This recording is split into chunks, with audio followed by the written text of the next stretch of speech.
주의 천사가 하늘로부터 내려와 돌을 흘려내고 그 위에 앉았는데 그 형상이 번개 같고 그 옷은 눈같이 희건을 지키던 자들이 그를 무서워하여 떨며 죽은 사람과 같이 되었더라. 천사가 여자들에게 말하여 이르되 너희는 무서워하지 말라. 십자가에 못 박힌 예수를 너희가 찾는 줄을 내가 아노라. 그가 너희를 죽이지 않고 그가 말씀하시던 대로 살아가셨느니라. 와서 그가 누우셨던 곳을 보라. 또 빨리 가서 그의 제자들에게 이르되 그가 죽은 자 가운데서 살아나셨고 너희보다 먼저 갈릴리로 가시나니 거기서 너희가 배우리라 하라. 보라, 내가 너희에게 일렀느니라 하거늘 그 여자들이 무서움과 큰 기쁨으로 빨리 무덤을 떠나 제자들에게 알리려고 다른 길 갈새 예수께서 그들을 만나 이르시되 평안하냐 하시거늘 여자들이 나아가 그 발을 붙잡고 경배하니 이에 예수께서 이르시되 무서워하지 말라. 가서 내 형제들에게 알리려고 가라. 거기서 나를 보리라 하시니라. 아멘. 우리 함께 축복하겠습니다. 이 시간, 이 부활의 날에, 이 기쁜 날에, 하나님의 역사가 충만하신 날에 우리 자신을 향해 축복하겠습니다. 가슴에 손 얹으시고 또 아픈 곳이 있다면 아픈 곳에 손을 얹으시고 축복합니다. 하나님께서 나를 위하여 축복의 새 역사를 시작하셨습니다. 아멘. 이 주변 분들께 축복합니다. 하나님께서 당신을 위하여 축복의 새 역사를 시작하셨습니다. 네. 우리의 마음을 리모컨으로라도 마음껏 펼치시기를 원합니다. 그리고 하나님께서 역사하시고 이루어주실 줄 믿습니다. 오늘 부활의 기쁨이라고 하는 제목으로 말씀을 나누겠습니다. 본문은 부활의 아침을 맞은 여인들과 관련된 기사를 다루고 있습니다. 사실 성경적으로 보면, 특히 이스라엘 역사의 문화 속에서 보면 오늘의 이 사건은 굉장한 사건이에요. 왜냐하면 이스라엘 사람들에게 있어서 여인은 증인이 될 수가 없던 시절이었습니다. 근데 예수님 부활의 증인으로 여인들이 세움을 받은 거예요. 아주 획기적인 사건이 벌어지는 거죠. 안식 후 첫날 미명에 그 여인들이 예수님의 무덤을 방문했습니다. 그때 큰 지진이 나며 주의 천사가 내려와 예수님의 부활을 전합니다. 그가 여기 계시지 않고 그의 말씀하신 너희대로 살아나셨느니라. 와서 그의 누우셨던 곳을 보라. 부활하셨다라고 하는 거죠.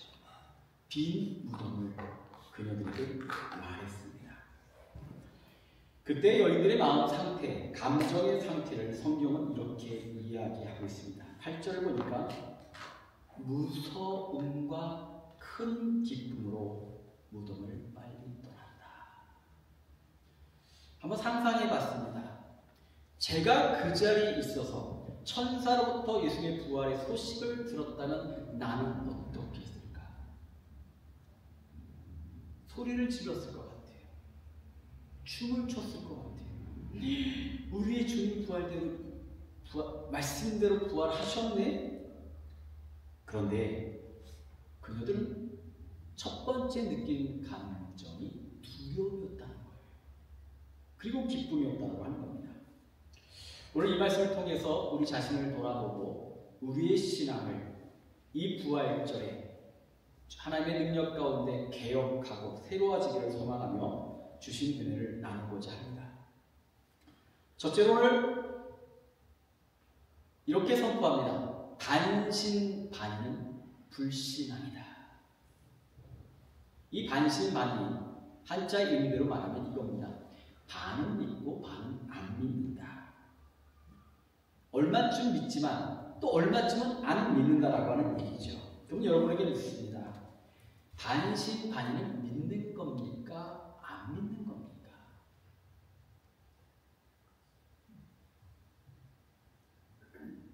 하프 앤 하프로 믿음도 있고 의심도 있는데 사람에 따라서는 믿음이 60%고 불신이 40%일 수도 있죠.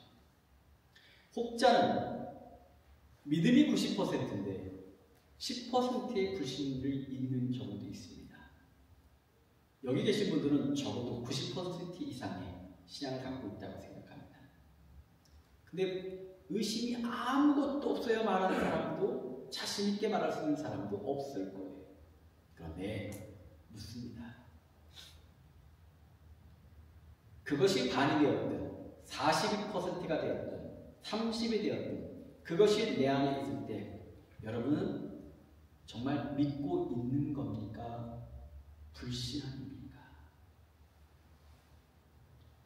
인생을 돌아보니까 참 묘한 일들이 있더라고요. 잘 믿는 것처럼 보이는데 인생의 결정적 순간이 다가오면 불신의 5%, 10%가 역사합니다. 인정하시죠? 어떻게 보면 그 순간만 되면 잘 믿다가도 기도하다가도 은혜 속에 살다가도 그 순간이 되면 그 불신앙의 작은 조각이 탁 튀어져 나와 나머지의 신앙을 잡아먹는 일이 있다.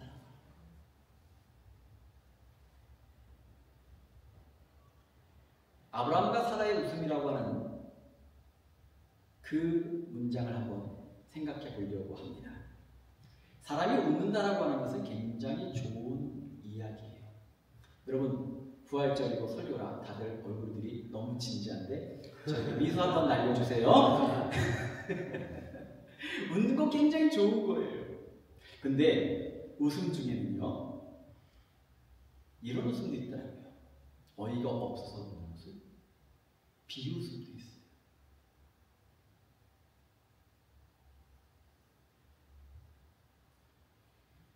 창세기 17장을 보니까 하나님께서 믿음의 조상 아브라함을 찾아오셔서 축복하십니다. 17절 말씀을 함께 읽겠습니다. 내가 그에게 복을 주고 그가 내게 아들을 낳아주게 하리니 내가 그에게 복을 주어 그를 여러 민족의 어머니가 되게 하리니 민족의 여러 왕이 그에게서 나리라. 아멘. 자손이 왕이 될 것이라고 하는 엄청난 축복을 받았습니다. 하나님의 축복이 선포된 이 자리에 성경을 보니까 아브라함이 웃었어요. 그 다음 구절을 볼까요? 아브라함이 엎드려 웃으며. 이 장면이 참 묘한 거예요.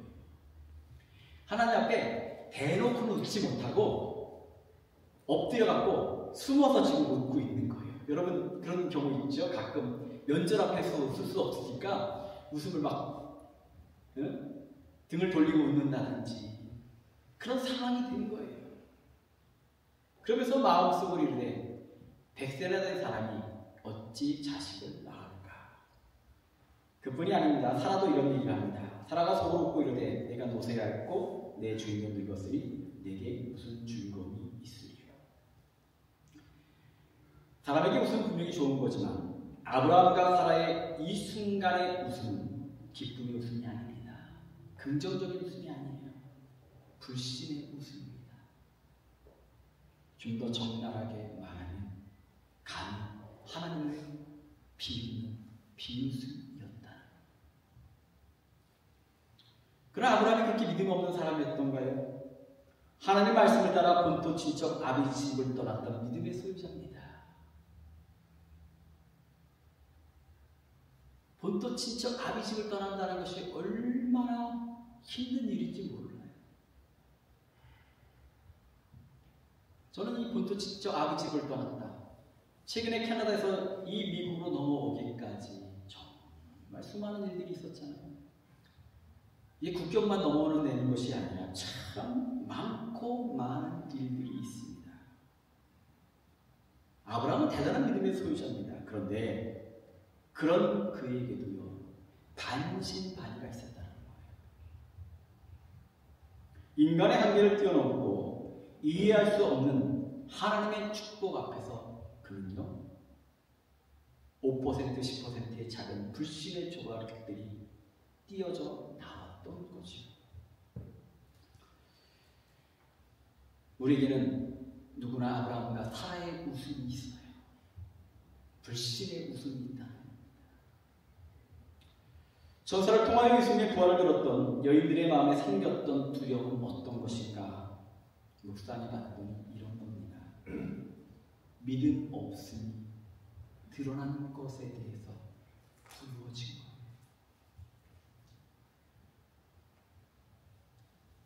그 새벽에 로마 병사들이 짓고 있는 예수님의 무덤에 찾아간 여인들 믿음 있는 사람이었습니다. 근데 그들은요, 그 무덤에 갈 때 살아있는 부활한 예수님을 만나러 간 것이 아니라 어떤 분을 만나러 갔나요? 무덤 속에 있는 예수를 만나러 갔던 거예요.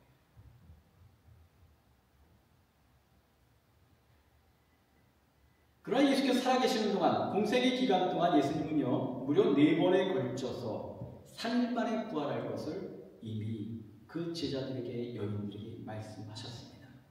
마태복음 16장 21절, 마태복음 17장 23절, 마태복음 20장 18절로 19절, 마태복음 26장 1절로 2절의 말씀들을 살펴보면 예수님은 분명히 3일에 살아나리라 선포했습니다. 그 말을 들을 때 여인들의 마음속에 예수님 말을 믿고 신뢰하면서도 그 한편에 작은 조각이 있었던 거죠. 죽은 사람이 어떻게 살아나겠느냐. 예수님을 사랑했지만, 예수님을 믿었지만 인간의 한계를 뛰어넘는 신의 영역 앞에서는 그들도 반신반의, 결국은 불신앙적 모습을 지켜왔던 겁니다. 그런데 예수께서 부활하신 그날 그녀들의 그 불신앙이 다 드러난 거예요. 내가 이렇게 믿음이 없던 존재였구나.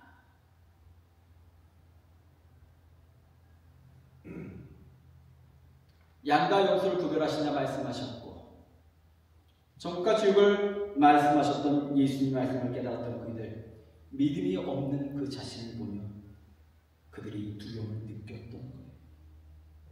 반신반의는 불신앙입니다. 믿을 만한 것만 믿는 거는요, 믿음이 아니에요. 저는 오늘날 많은 사람들이 예수의 부활을 공격합니다.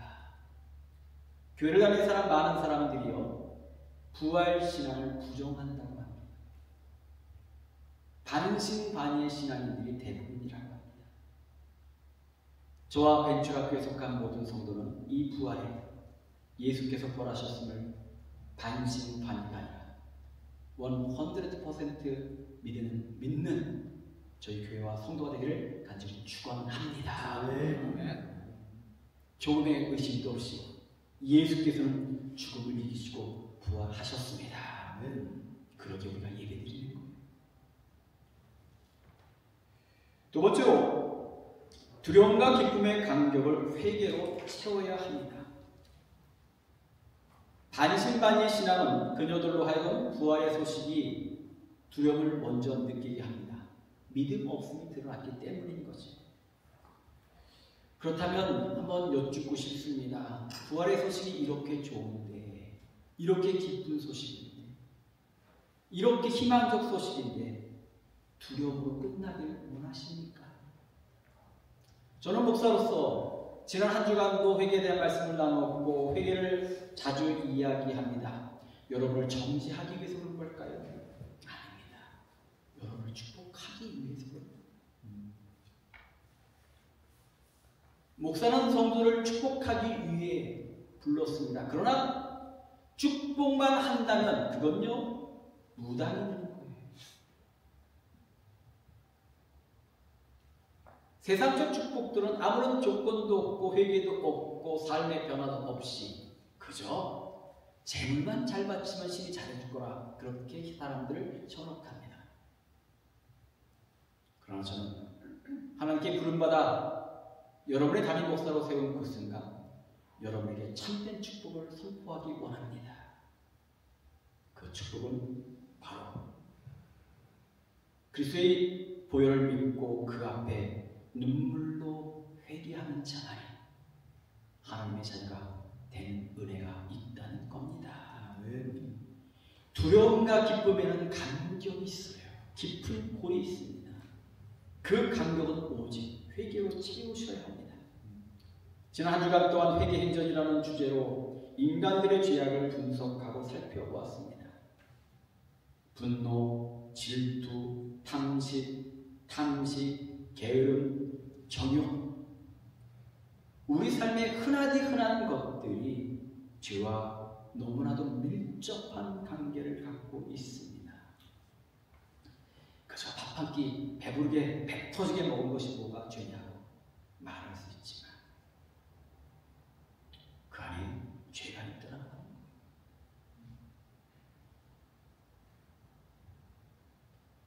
그냥 내가 갖고 싶은 거 가졌는데 뭐가 죄냐고 따질 수도 있겠지만 그 내면을 살펴보면 그 안에 죄가 있다는 거예요. 내가 좀 하고 싶은 대로 했다고 뭐가 죄냐고 따지면 그 안에 죄가 있다는 겁니다. 너무 흔하고 너무 익숙하고 사방이 다 그렇게 사니까 죄인 줄도 모르고 살 때가 많은데 그런 사소한 일들이 얼마나 큰 죄악인지 모릅니다. 왜냐하면요, 그 죄를 타고 들어가 보면 그 죄 안에 있는 핵심은 이겁니다. 내가 나의 주인이라고 하는 생각이. 내가 우상이 된 겁니다. 나만 사랑했던 겁니다. 하나님이 제일 싫어하는 게 뭡니까? 우상 숭배입니다. 나 외에는 다른 신을 섬기지 말라. 그런데 그 우상이 하나님 외의 신이 바로 내가 된 거예요. 우리의 말마다 내 생각에는, 내 경험에는, 내가 알기에는 나의 주장과 나의 의와 이런 것들이 얼마나 많이 살아서 우리의 삶을 지배하고 우리의 언어를 지배하고 우리의 관계를 지배하고 있습니까? 그러나 내가 우상이 되고 내가 주인이 되는 순간 우리는요, 하나님과 상관없는 자가 됩니다. 다시 말하면 지옥의 자녀가 되는 거예요. 그래서 예수님은 인간의 주인이 누구인지를 분명히 알게 하기 위해서 인간의 죄를 사하시고자 죄인이 되셨던 겁니다. 우리를 높이기 위하여 그는 낮아지셨습니다. 우리를 살리기 위하여 그는 죽으셨습니다. 우리를 부활에 이르게 하기 위하여 우리가 가야 할 무덤에 대신 가셨던 거예요. 그리고 죽음을 이기고 부활하심으로 믿는 자마다 생명을 주셨으며 영생의 축복을 허락하신 줄 믿습니다. 믿음 없는 우리가 부활의 기쁨으로, 부활의 두려움이 아니라 부활의 기쁨이 되기 위한 것이 바로 회개입니다. 하나님 대신 내가 주인이었음을 회개하시기를 축원합니다. 하나님보다 나를 더 사랑했던 것을 회개하시기를 원합니다. 우리가 주인인 줄 알았기에 내가 내 마음대로 살았던 것 회개하시기를 바랍니다. 저는 요즘 질병과의 동행을 하는 삶을 살고 있습니다. 오늘 몰랐던 이 가슴에 작은 폭탄이 하나 있어요. 이 모든 과정을 묵상하는데 드는 생각이 생명도 시간도 인생도 결국 내게 아니구나. 저는 강단에서 늘 외칩니다. 인간이 자기 마음대로 마음껏 살 것 같지만 하나님께서 5%를 꽉 쥐고 있다고 설교했습니다. 그게 뭡니까? 생명, 시간입니다. 우리의 미래입니다.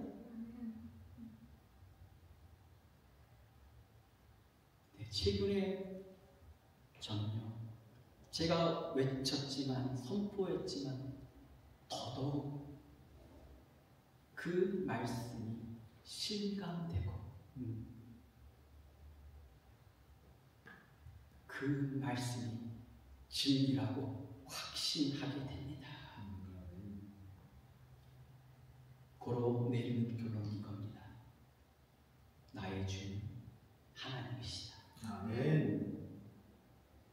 저희 고백이 아니라 우리 모두의 고백이 되기를 원합니다. 그런데 하나님은요, 우리가 죄 없기를 원하셔요. 하나님보다 더 사랑하는 것들을 절대 원치 않으십니다. 그것이 죄라는 것. 그 죄를 극복하는 길은 오직 보혈로 회개하는 자에게 임하는 죄사함의 은혜가 있기를 원합니다. 아멘. 그것이 이 부활절기에 우리가 받아야 되고 사모해야 되고 절대 포기할 수 없는 하나님의 은혜라는 것. 마지막으로 부활의 기쁨은 삶의 희망이 됩니다. 이미 말씀드렸듯이 예수님께서는 죽음과 부활에 대해서 말씀하셨고 그 말씀이 이루어졌습니다. 구약 성경에서 예수의 죽음과 부활에 대하여 관련된 말씀들을 찾아보니까 끝도 없이 나오더라고요. 그 중에 하나가 이사야 53장 11절의 말씀입니다. 함께 읽겠습니다. 가라사대 그가 자기의 영혼에 수고한 것을 보고 만족히 여길 것이다. 나의 의로 죽는 지식으로 많은 사람을 그렇게 하며 또 그의 자녀를 친히 담당하리라. 아멘. 부활의 아침, 이 말씀이 이루어진 것입니다. 하나님의 말씀은 반드시 이루어집니다. 하나님의 뜻과 계획 그리고 약속은 믿는 자에게 반드시 성취됩니다. 그리고 이 같은 성취의 최고봉이 바로 부활입니다. 그래서 부활은 믿는 자에게 삶의 희망이 됩니다. 죽음도 이기신 예수께서 믿는 자에게 함께 하십니다. 오늘 이 부활절의 부활의 신앙을 믿는 자마다 함께 하시고 도우시고 동행하시고 그 영혼을 이끄시고 치유하시고 그 삶의 문제를 이기게 하시는 그 예수님을 오늘 만나셔서 삶의 상황과 처지가 삶의 문제가 어떠하든지 그 속에서 나는 예수로 말미암아 살리라. 이 고백이 날마다 가득한 저와 여러분 되시기를 간절히 축원합니다. 기도하겠습니다. 아버지 하나님, 이 부활절에 부활의 크신 은혜와 말씀의 교훈을 허락하시니 감사를 드립니다. 두렵고 떨리는 저희의 마음, 이제 회개함으로 당신의 자녀가 되었음을 믿기에 기쁨이 되게 하시고 희망이 되게 하옵소서. 부활의 놀라우신 은혜, 그 축복, 한량없는 사랑, 입으로 다 표현할 수 없는 수많은 은혜가 우리의 영혼을 날마다 강하게 충만하게 역사하시네. 때로 세상 앞에 힘겨울 때, 때로 힘들어서 눈물이 날 때, 두려워서 밤잠을 못 잘 때, 염려로 시달릴 때, 오직 부활의 주님을 만나며 문제와 근심은 다 사라지고 승리의 삶을 허락받은 영적이고 축복의 존재를 깨닫게 하옵소서. 예수님의 이름으로 기도드렸사옵나이다. 아멘.